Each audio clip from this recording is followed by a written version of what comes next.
All right, so I wanted to talk about disengaging this horse's hindquarters is real important. Like when you first saddle this horse up, you can see how the back of the saddle's up there a little bit, and he's got that little tight spot. But if you've seen, once I started to go here, his tail lifted up right away.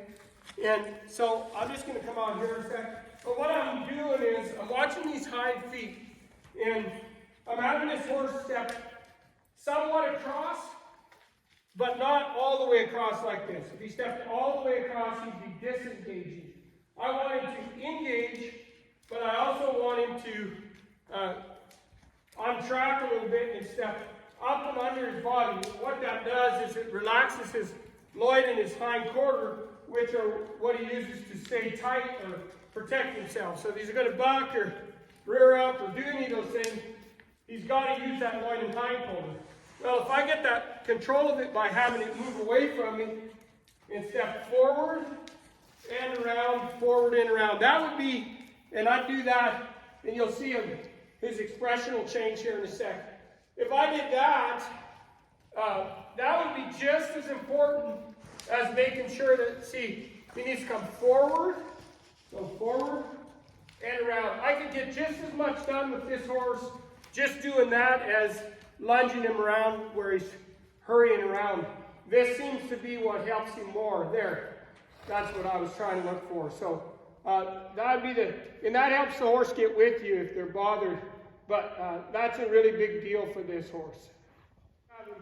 Follow field, go forward. Now I don't want him to, I want him to engage more. So instead of having those hind feet kind of stepping across like this, I want them hind feet more forward. So if you looked, you know your horse was free enough if this hind foot landed in the right hind foot could land in the track of the right front. You'll know your horse is relaxed and reaching. Well, if you watch my right hind foot, it's landing about that short of the front foot. It doesn't land in the same track. So that means he's a little bit tight like this. As he lengthens out and relaxes, that stride will lengthen, and you'll get closer to the right hind landing in the same track of the right front. It's just something to think about. Before I get on him, I want to see him go up to a canter, and I might have to let him out there a little bit, meaning a little farther away from me to make the circle bigger, easier for the horse. Then I want to be able to draw on his nose and have him roll those hind quarters over, and then even maybe step back. I step, and then he'll probably relax, work his mouth, and then maybe this rein might be too tight for that. If I loosen this rein, he might do it. And I could take a second here, and if I didn't, I could wait for that to relax pretty quick. He might not make it this time, and then there. And then he started to relax, so then I'm not building tightness. If he's tight and you keep him tight, you build tightness.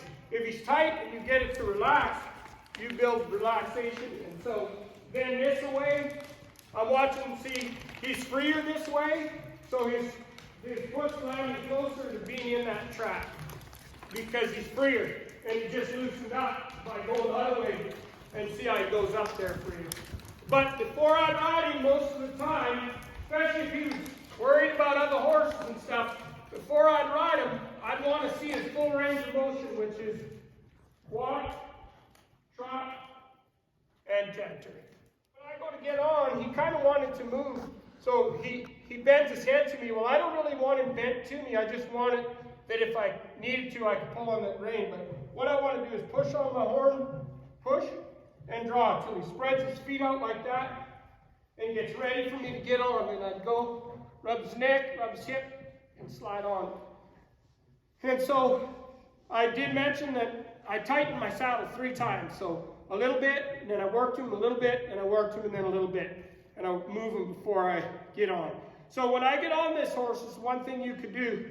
Instead of just riding off and he gets that hump in his back, do the exact same thing I did when I saddled him. So I'd take a hold of one rein. I don't want to bend his head right around.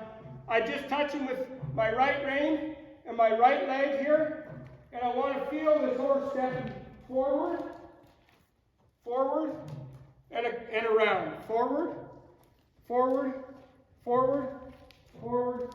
He's kind of humpy there and step over.